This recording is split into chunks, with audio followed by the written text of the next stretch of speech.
दोस्तों, बिहार में जो होना था हो गया, लेकिन अब जो होगा उस पर सबकी निगाहें टिकी हुई हैं। क्या बिहार में बीजेपी हमेशा के लिए नीतीश कुमार से पल्ला झाड़कर उनसे पीछा छुड़ा लेगी? क्या अब बीजेपी नीतीश कुमार के बिना अपनी सरकार बना लेगी? आखिरकार बीजेपी आरएसएस का सपना अपना मुख्यमंत्री बिठाने का क्या इस चुनाव के नतीजों के बाद पूरा हो जाएगा? अब हर ओर चर्चा यही है दोस्तों कि जिस बीजेपी ने नीतीश कुमार को 20 साल ढोया, थर्ड नंबर की पार्टी होने के बावजूद भी उनको मुख्यमंत्री बनाया, बार बार इधर से उधर उनकी पलटी मारने के अंदाज को झेला, वो बीजेपी अब नीतीश कुमार को क्यों झेले जब बिना नीतीश कुमार ही बीजेपी और उसके बाकी सहयोगी दल बहुमत का आंकड़ा आसानी से छू रहे हैं? दोस्तों, बिहार के नतीजों ने सबको हैरान कर दिया।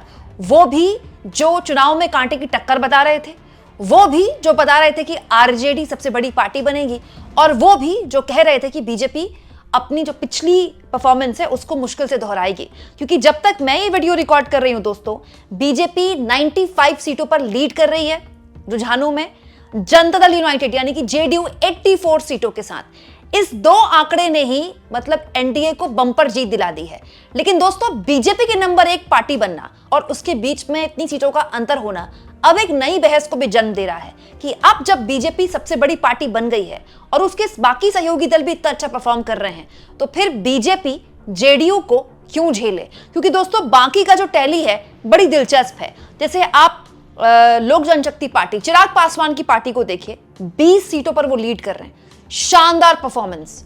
चिराग पासवान की पार्टी को 29 सीटें मिली थी और वो 20 सीटें जीत रहे हैं। मतलब अगर टेक्निकली देखा जाए तो जितनी कम सीटों पर चिराग पासवान की पार्टी लड़ रही है, चिराग पासवान की पार्टी ने तेजस्वी यादव से बेहतर परफॉर्म किया है, आरजेडी से बेटर परफॉर्म किया है।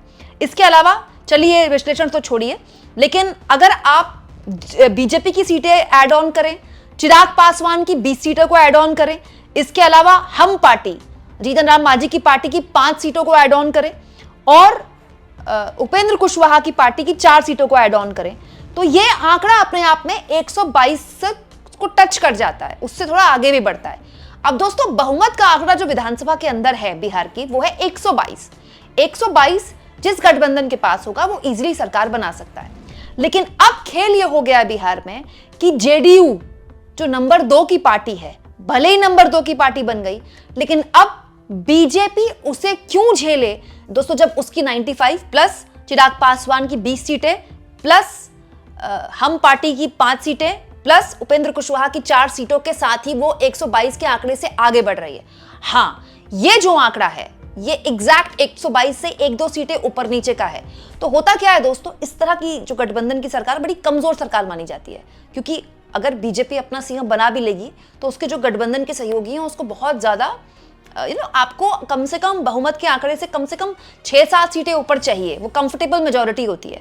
तो अब लोग इस बात पर भी चर्चा कर रहे हैं कि क्या जो कांग्रेस पार्टी के विधायक हैं या फिर लेफ्ट पार्टी के विधायक हैं या एमआईएम के विधायक हैं, उनको तोड़कर बीजेपी सरकार बना सकती है, जो कि पॉसिबल है दोस्तों ये पॉसिबल है। कांग्रेस हालांकि 2 ही सीटों पर लीड कर रही है और 2 ही सीटें आती, उसकी 2 या 3 सीटें आती दिख रही हैं। तो अगर कांग्रेस के 2 या 3 विधायक जो भी जीतते हैं अंत में, वो उसके साथ चले जाते हैं, लेफ्ट पार्टियों के विधायक उसके साथ चले जाते हैं, तो जो बीजेपी की संख्या होगी वो उस कंफर्टेबल मेजोरिटी के पार होगी। हालांकि वो अभी भी कंफर्टेबल मेजोरिटी पार कर रही है। बिना नीतीश कुमार के बीजेपी अपना मुख्यमंत्री बना सकती है, तो क्या बना देगी? अब दोस्तों, बीजेपी क्या करेगी तो बीजेपी जाने, लेकिन ये बात सच है कि बीजेपी का अगर ये शानदार परफॉर्मेंस है तो वो नीतीश कुमार के बिना नहीं है। तीर ही लालटेन है, लालटेन ही तीर है, ये नारा केवल कुछ सीटों पर ही चला, और चला भी तो इतना नहीं चला जितना सोशल मीडिया में चला। ये जो बीजेपी की परफॉर्मेंस है, ये परफॉर्मेंस हो ही नहीं सकती थी अगर उसके पास जेडीयू ना होती, नीतीश कुमार की पार्टी ना होती। लेकिन ये भी सच है दोस्तों कि नीतीश कुमार को आखिर बीजेपी कब तक ढोएगी? बीजेपी हमेशा से चाहती थी कि उसका मुख्यमंत्री बने, और ये तो खुद अमित शाह ने बोला था कि चुनाव के बाद नीतीश कुमार और तमाम पार्टी के नेता, उनके विधायक बैठेंगे, वो तय करेंगे कि मुख्यमंत्री कौन होगा। वो तो जेडीयू की तरफ से बोला जा रहा था। हालांकि ये भी बात सच है कि पहले चरण के मतदान के बाद अमित शाह ने या फिर धर्मेंद्र प्रधान ने या राजनाथ सिंह ने बोलना शुरू कर दिया था कि नीतीश कुमार ही सीएम होंगे, लेकिन तब के बोलने में और अब के करने में बहुत फर्क है। ऐसे तो दोस्तों एकनाथ शिंदे के लिए भी बोला गया था कि उनका नेतृत्व है, लेकिन बाद में उनको डिप्टी सीएम बना दिया गया। अब नीतीश कुमार इस उम्र में आके तो डिप्टी सीएम बनेंगे नहीं, लेकिन अब जो खेल नीतीश कुमार के साथ दोस्तों बीजेपी करेगी बड़ा दिलचस्प होगा। अब दोस्तों इस पर भी बहुत से लोग चर्चा कर रहे हैं कि अगर नीतीश कुमार को इग्नोर कर दिया जाता है और बीजेपी उनके बिना सरकार में आ जाती है, गठबंधन तोड़कर उनको साइडलाइन कर देती है, तो जेडीयू के जो विधायक हैं वो भी बहुत बड़े लेवल पर टूट सकते हैं। क्योंकि सब जानते हैं दोस्तों, जितने भी विधायक सांसद होते हैं वो सत्ता में रहना चाहते हैं, सत्ता के करीब रहना चाहते हैं। और जब अजित पवार पार्टी तोड़ सकते हैं तो फिर जेडीयू क्यों नहीं टूट सकती। हाँ, लेकिन जो पार्टी इतना शानदार परफॉर्म कर रही है, आउट परफॉर्म कर रही है, ऑलमोस्ट डबल कर ली नीतीश कुमार ने अपनी पिछले विधानसभा में सीटें, उस पार्टी को तोड़ना आसान नहीं है। वो पार्टी साफ संकेत दे रही है कि वो बहुत मजबूत है, उसका कैडर बहुत मजबूत है। तो आज भले ही बीजेपी ये पार्टी तोड़ ले या नीतीश कुमार के बिना सरकार बना ले, अगर बीजेपी को लॉन्ग टर्म पॉलिटिक्स करनी है बिहार के अंदर तो उसको नीतीश कुमार को ऐसे नहीं तो वैसे ढोना ही पड़ेगा। अब दोस्तों ये नीतीश कुमार के ऊपर भी है। नीतीश कुमार क्या करते हैं? नीतीश कुमार फैसला लेते हैं कि नहीं भाई, अब दूसरे नंबर की पार्टी वो बन गए और बीजेपी ने बहुत अच्छा परफॉर्म किया है तो वो साइड हो जाएं। लेकिन ऐसा तो पहले भी हुआ है, वो तो तीसरे नंबर की पार्टी बन के भी सीएम बने। तो बहुत सी ऐसी चीजें हैं जो पर्दे के पीछे चल रही हैं, बहुत सी ऐसी चीजें जो पर्दे के आगे भी चल रही हैं। बहुत सारे निर्दलीय भी हैं दोस्तों जो जीते हैं, उनसे भी संपर्क साधने की कोशिश, जोर आजमाइश शुरू कर दी गई होगी। लेकिन यहाँ पर दिलचस्प ये है कि जिस तरह का मैंडेट आया है, उस मैंडेट में इससे अच्छा मौका बीजेपी के लिए नहीं हो सकता। अगर अब भी वो अपना सीएम नहीं बनाती है तो फिर आगे की स्थितियां बड़ी, मतलब राजनीति में 5 साल बाद क्या होगा आप कुछ नहीं कह सकते, कोई भी नहीं कह सकता। अब राजनीति में 5 साल बाद तेजस्वी यादव ये सोचे कि मैं 5 साल बाद सीएम बन जाऊंगा, भाई 5 साल बाद स्थितियां बदल सकती हैं। 5 साल बाद हो सकता है प्रशांत किशोर इस बार सुपर फ्लॉप रहे, लेकिन अगले चुनावों तक वो अपने आप को स्टैब्लिश कर लें और विपक्ष का पूरा स्पेस वो ले लें। तो वैसे ही 5 साल बाद अगर बीजेपी ये सोच रही है कि भाई नीतीश कुमार की पार्टी ने बहुत अच्छा परफॉर्म किया है, अभी उनको इस तरह से साइडलाइन करना ठीक नहीं होगा, जनता के भी संदेश नहीं जाएगा।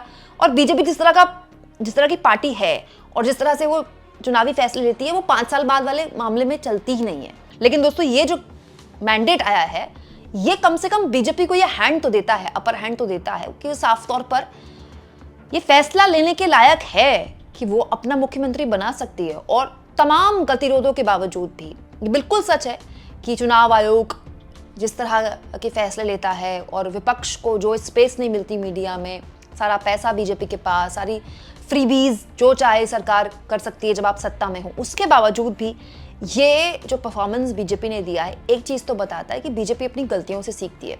2024 के लोकसभा चुनाव में बीजेपी ने अच्छा परफॉर्म नहीं किया था बिहार में, लेकिन देखिए उसने अगले चुनाव में अपना परफॉर्मेंस बेटर किया। ये जो विक्ट्री है, ये काइंड ऑफ महाराष्ट्र विक्ट्री निकल कर आ गई। बिल्कुल महाराष्ट्र वाला पैटर्न दोहरा दिया गया कि सत्ता में बैठे सारे गठबंधनों को फायदा हुआ है। न केवल बीजेपी बल्कि बीजेपी के साथ जितने सहयोगी लड़े उन सबको फायदा हुआ। लोग दोस्तों चिराग पासवान की बात करें, मैं तो कह रही हूं मांझी का स्ट्राइक रेट देखिए आप। हम पार्टी का स्ट्राइक रेट कितना अच्छा है, 6 सीटें उनको मिली हैं, उसमें से 4 पे वो आगे हैं। ये बहुत बड़ी बात है। मतलब ये नॉर्मल मैंडेट नहीं है। अब इस पर विश्लेषण हो सकता है, चर्चा की जा सकती है, इसकी वजह जो भी हो, लेकिन इस मैंडेट के साथ बीजेपी अगर अपना सीएम बनाती है तो आपको क्या लगता है बिहार की राजनीति किस तरह पलटेगी? तब जब बीजेपी ने नीतीश कुमार के नाम पर वोट लिया है। अच्छा, अजीब बात देखिए दोस्तों कि राजनीति भी कैसी चीज होती है। बीजेपी के विधायक जीते नीतीश कुमार के नाम पर है, बीच चुनाव पोस्टर नीतीश कुमार के बीजेपी लगवा रही है, लेकिन अब वही विधायक तय करेंगे नीतीश कुमार की किस्मत का फैसला। ये राजनीति का क्रूर मिजाज होता है। आपको क्या लगता है दोस्तों? कमेंट बॉक्स में जरूर लिखें और जितना हो सके चैनल को शेयर भी करें, सब्सक्राइब भी करें और थैंक्स और ज्वाइन के ऑप्शन से अगर आप चाहें तो कुछ आर्थिक मदद भी चैनल की जरूर करें।